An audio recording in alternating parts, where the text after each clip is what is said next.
先，咱就要请台美教会足够唱歌，声音足水，叶爱卿来独唱。伊要来甲咱唱一个《最后的住家》，由陈丽丽来甲咱伴奏。你知影叶爱卿是阮老师的女儿，谢谢。我今日唱的这首诗是马街博士所写，最后的大家。马街博士是加拿大人，伊1871年到台湾，是坐船到台湾的淡水。迄阵的人无法度接受，来伊拍，来伊 remake， 甚至来伊看赛。不过伊照着上帝听，来听咱台湾人，伊将伊一生奉献了台湾。台湾是大家最后一个国家。咱台湾嘛有真侪人牺牲因的性命，奉献因的代志，互咱今日台湾会当行到民主的地步。台湾是咱的国家，是咱的根。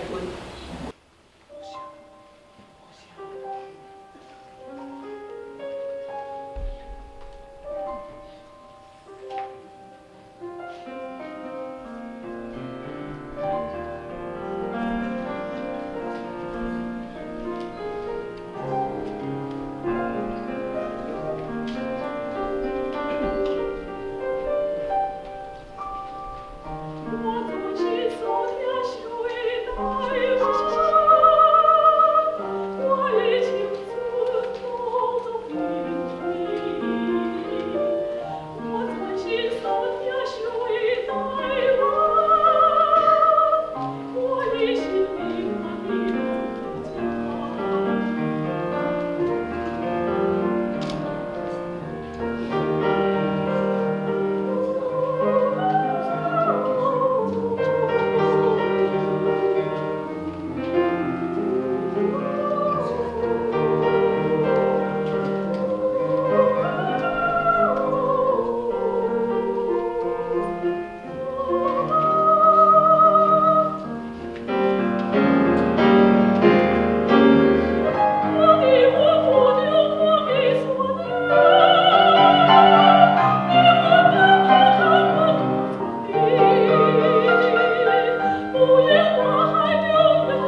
叶爱卿，甲咱唱即块遮好听的最后的祝佳。